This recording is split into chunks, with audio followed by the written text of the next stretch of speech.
আপনাদের স্বামী। স্বামীরা আজকে পরিবারের মধ্যে সবচাইতে বেশি অবহেলিত।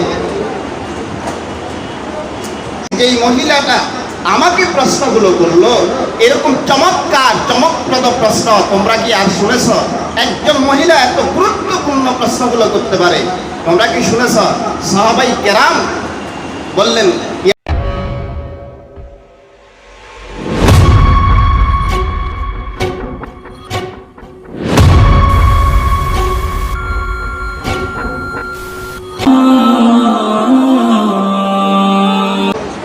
তোমার সন্তান তুমি প্রসব করেছ, সন্তান দুনিয়াতে এসেছে, তুমি রক্তাক্ত হয়েছ, তোমার শরীর থেকে রক্ত বের হয়েছে।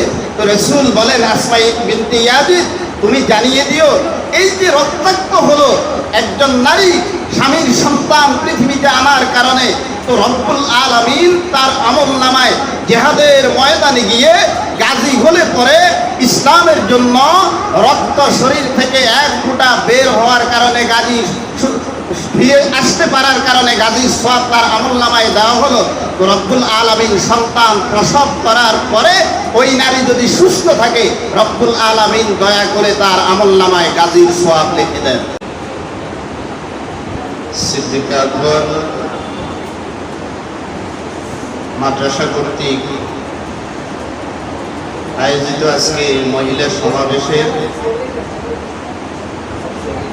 সম্মানিত সভাপতি, উপস্থিত আমার সামনে কলিজার টুকরো প্রিয় শিক্ষার্থীরা, বানিয়ে মাদ্রাসা আমার অত্যন্ত শ্রদ্ধাভাজন হযরত মাওলানা ইয়াসিন সাহেব হাফিজাহুল্লাহ, হযরতে উলামায়ে কেরাম, সম্মানিত অভিভাবকবৃন্দ এবং পর্দার অন্তরালে উপবিষ্ট অভিভাবিকাবৃন্দ, এতক্ষণ পর্যন্ত আমরা এক হযরতের মুখ থেকে গুরুত্বপূর্ণ কিছু তথ্য শুনতেছিলাম, এই তথ্যগুলো আমাদের জন্য অত্যন্ত বেদনাবহুল, অত্যন্ত কষ্টদায়ক। আমরা আসলে মুসলমানদের সংখ্যা দিন দিন বৃদ্ধি পাচ্ছে, এটা ঠিক, বাকি আমাদের বিরুদ্ধে যেই সমস্ত ষড়যন্ত্রগুলো হচ্ছে সেগুলোর ব্যাপারে আমরা অত সচেতন নয়। অনেকগুলো তথ্য তিনি দিয়েছেন, আমি সেই দিকে যাচ্ছি না। আমি আপনাদের সামনে একটি হাদিস তেলাওয়াত করেছি। এই হাদিসের অনুবাদ এবং সংশ্লিষ্ট একটি হাদিস আপনাদেরকে শুনিয়ে আমার সংক্ষিপ্ত আলোচনা শেষ করার ইচ্ছা পোষণ করতেছি। ওমা তৌফিক ইল্লা বিল্লাহ, সুবহানাকা লা ইলমা লানা ইল্লা মা আল্লামতানা ইন্নাকা আনতাল আলিমুল হাকীম। রব্বি জিদনি ইলমা, রব্বি ইশরাহ লি সাদরি ওয়া ইয়াসসির লি আমরি, রব্বি ইয়াসসির ওয়া লা তুআসসির ওয়া তাম্মিম আলাইনা বিল খায়র। রাসূল করিম সাল্লাল্লাহু আলাইহি ওয়াসাল্লামের যে হাদিসটি তেলাওয়াত করেছি, সেই হাদিসের সংক্ষিপ্ত বঙ্গ অনুবাদের পূর্বে যেই কথাটি আমাদের মায়েদেরকে আমি বলবো, আমার আওয়াজটি আমি নিশ্চিত আপনারা শুনতেছেন, সেটি হচ্ছে বর্তমান সময়ে সবচাইতে ফ্যামিলির মধ্যে যেই লোকটি অবহেলার শিকার বেশি হন, সম্মানের পাত্র যার হওয়ার কথা ছিল, যিনি সম্মান পান না,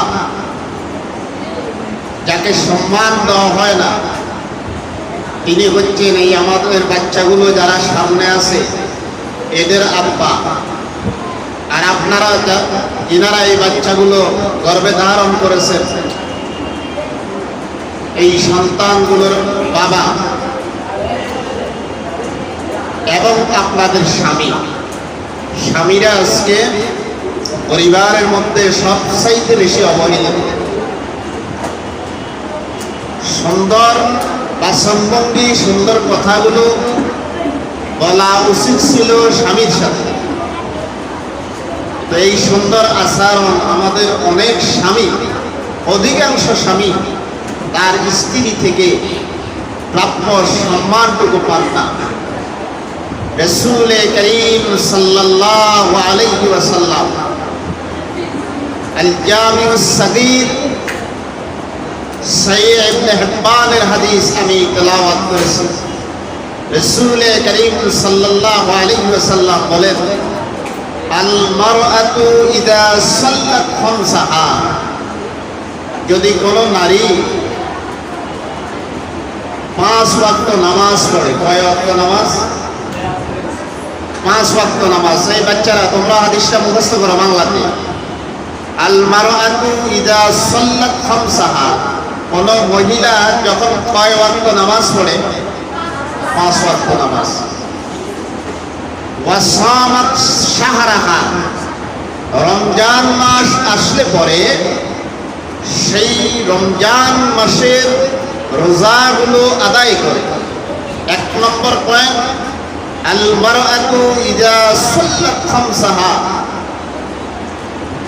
যখন কোন মহিলা দৈনিক 5 ওয়াক্ত নামাজ পড়ে। ওয়া সামাত শাহরাহা, 2 নম্বর যেই কাজটি সেটি হচ্ছে রমজানুল মুবারকের পুরা 1 মাস রোজা রাখে। পুরা 1 মাস রোজা রাখে। ওয়া আহসানাত ফারজাহা, বিবাহের আগে এবং বিবাহের পরে স্বামীর অনুপস্থিতিতে অথবা বিবাহের আগে স্বামীর জন্য আল্লাহর দেওয়া যেই নিয়ামত, পুরুষের দেওয়া স্ত্রীর জন্য আল্লাহর যেই নিয়ামত, লজ্জাস্থানকে হেফাজত করে। ওয়া আহসানাত ফারজাহা ওয়া আতাআত বালাহা। 4 নম্বর পয়েন্ট, রাসূল করিম সাল্লাল্লাহু আলাইহি ওয়াসাল্লাম যেটি বলেছেন, ওয়া আহসানাত ফারজাহা ওয়া আতাআত বালাহা, সর্বক্ষেত্রে স্বামীর আনুগত্য করে, স্বামীর অনুমতি ব্যতীত তার সম্পদ ভাই বোন পিতা মাতা কাউকে হস্তান্তর না করে। স্বামীর অনুমতি ব্যতীত একটি পেঁয়াজও যদি, একটি রসুন, 1 পেয়ালা নুন সেই যেন কাউকে না দেয়। অর্থাৎ স্বামীর সর্বক্ষেত্রে স্বামীর আনুগত্য করে। রাসূল করিম সাল্লাল্লাহু আলাইহি ওয়াসাল্লাম বলেন, কিলা লাহা ওয়া ফি রিওয়ায়াতিন কিলা লাহা ইয়াউমাল কিয়ামা, কিয়ামতের দিন তাকে বলা হবে, উদখুলিল জান্নাতা, তুমি জান্নাতে প্রবেশ করো। উদখুলি আবওয়াবাল জান্নাতি মা শাআত, তোমার জন্য আমি রব্বুল আলামিন জান্নাতের 8টি দরজা খুলে দিয়েছি, তো তুমি যেই কোনো দরজা দিয়ে জান্নাতে প্রবেশ করতে পারো। তাহলে কয়টি কাজের কথা বলেছে বাচ্চারা বলো? কয়টা কাজ? 4টা। 1 নম্বরে 5 ওয়াক্ত, 2 নম্বরে রমজান মাসের রোজা রাখা, 3 নম্বরে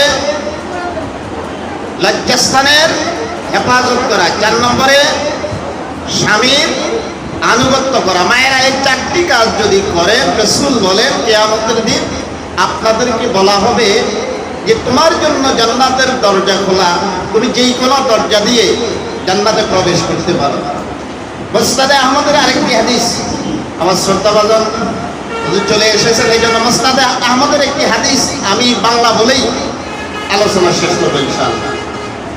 এক মহিলা সাহাবী রাসূল করিম সাল্লাল্লাহু আলাইহি সাল্লামের কাছে এসে বললেন, ইয়া রাসূলুল্লাহ, আমি আপনার কাছে সমস্ত মহিলাদের পক্ষ থেকে এসেছি, সমস্ত মহিলাদের যারা এখন আছে অথবা কিয়ামত পর্যন্ত আসবে সবার পক্ষ থেকে কিছু প্রশ্ন জড়ো করে আপনার কাছে এসেছি। আমার বিশ্বাস, আমার এই প্রশ্নে যেগুলো আজকে আমি আপনাকে করব, এই প্রশ্নের সাথে সারা পৃথিবীর যত মহিলা এখন আছে কিয়ামত পর্যন্ত যারা আসবে তারাও আমার সাথে একমত হবে। তো রাসূল করিম সাল্লাল্লাহু আলাইহি সাল্লাম, ওই মহিলা সাহাবীর নাম ছিল আসমা বিনতে ইয়াজিদ রাদিয়াল্লাহু তাআলা আনহা। তো রাসূলকে বললেন, ইয়া রাসূলুল্লাহ, আমরা মহিলাদের এমন কিসমত, মহিলারা আপনাদের মতো ইচ্ছা করলে জুমায় যেতে পারি না, আমাদের সৌভাগ্য হয় না, জুমায় যাওয়ার মতো সেই তৌফিক হয় না।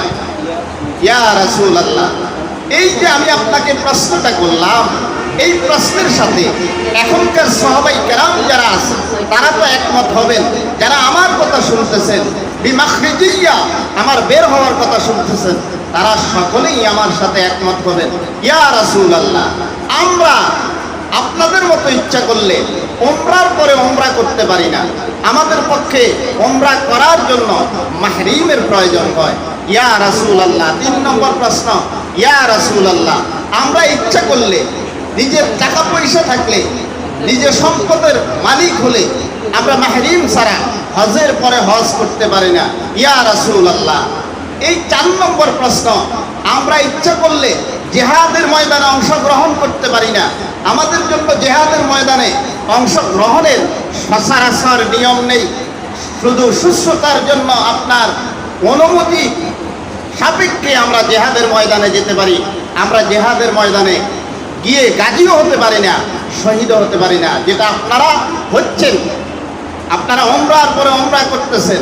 ইয়া রাসূলুল্লাহ, আমরা বাড়িতে থাকি, আপনাদের বাচ্চাগুলো আমরা গর্ভে ধারণ করি, আমাদের আপনাদের এই জামা কাপড়গুলো আছে এইগুলো আমরা ধুই।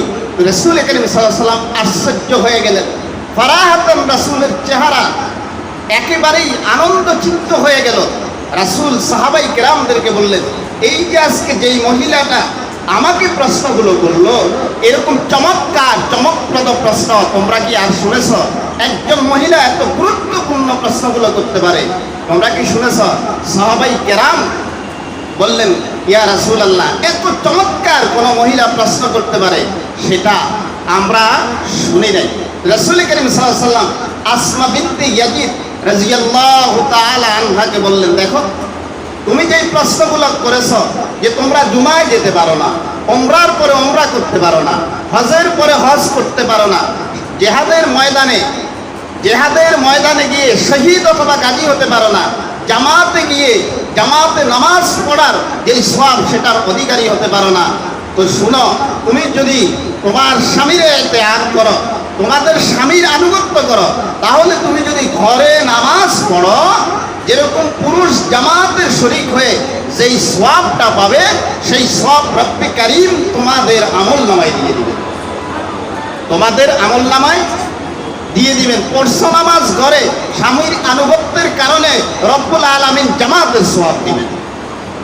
স্বামীর আনুগত্যের কারণে উমরা করতে পারো নাই, ঘরে থাকার পরেও রব্বুল আলামিন তোমাকে উমরার সওয়াব দিবেন।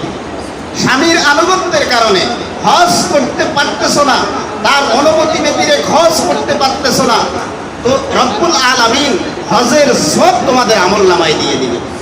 জিহাদের ময়দানে গিয়েছো, জিহাদের ময়দানে যেতে পারো নাই, মহিলা মানুষ, একজন মুসলমান মুজাহিদ জিহাদের ময়দানে গিয়েছে, তিনি শহীদ অথবা গাজী হয়েছে, তো তুমি তোমার যে স্বামীর সন্তানটা গর্ভে ধারণ করেছো, গর্ভে ধারণ করার পরে তোমার সন্তান তুমি প্রসব করেছো, সন্তান দুনিয়াতে এসেছে, তুমি রক্তাক্ত হয়েছ, তোমার শরীর থেকে রক্ত বের হয়েছে, তো রাসূল বলেন, আসমা বিনতে ইয়াজিদ তুমি জানিয়ে দিও, এই যে রক্তাক্ত হলো একজন নারী স্বামীর সন্তান পৃথিবীতে আনার কারণে, তো রব্বুল আলামিন তার আমলনামায় জিহাদের ময়দানে গিয়ে গাজী হলে পরে ইসলামের জন্য রক্ত শরীর থেকে এক ফোঁটা বের হওয়ার কারণে, গাজী ফিরে আসতে পারার কারণে গাজীর সওয়াব তার আমলনামায় দেওয়া হলো। তো রব্বুল আলামিন সন্তান প্রসব করার পরে ওই নারী যদি সুস্থ থাকে, রব্বুল আলামিন দয়া করে তার আমলনামায় গাজীর সওয়াব লিখে দেন। সুবহানাল্লাহ। তো রাসূল বলেন, আর চমৎকার কথা, আসমাহ বিনতে ইয়াজিদ শোনো, যদি কোনো মহিলা মারা যায়, সন্তান প্রসবের কারণে যদি মারা যায়, তো রব্বুল আলামিন ওই মহিলার প্রতি এত খুশি হন, সেই স্বামীর আনুগত্য করেছে, স্বামীর অনুপস্থিতিতে তার লজ্জাস্থান হেফাজত করেছে, স্বামীর অনুপস্থিতিতে তার মালের হেফাজত করেছে। তো রব্বুল আলামিন সন্তান প্রসবের কারণে যদি সেই মারা যায়, তো রব্বুল আলামিন সরাসরি মুজাহিদ জিহাদের ময়দানে গিয়ে শাহাদাত বরণ করলে যেই সওয়াবটা হতো, সেই সওয়াব ওই নারীর আমলনামায় লিখে দিবে। সুবহানাল্লাহ। আসুন আমার মায়েরা, এই যে দুইটা হাদিস বলেছে, আমরা যদি এই দুইটা হাদিসের উপর আমল করি, তো আমাদের মন, আমাদের জীবনের মন অবশ্যই ঘুরে যেতে বাধ্য। আমরা আমাদের স্বামীর প্রাপ্য অধিকারটুকু ইনশাআল্লাহ দিতে পারবো। আল্লাহ রাব্বুল আলামিন আমাকে এবং আমাদেরকে, আমাদের এই বাচ্চাগুলোকে, আপনাদের সবাই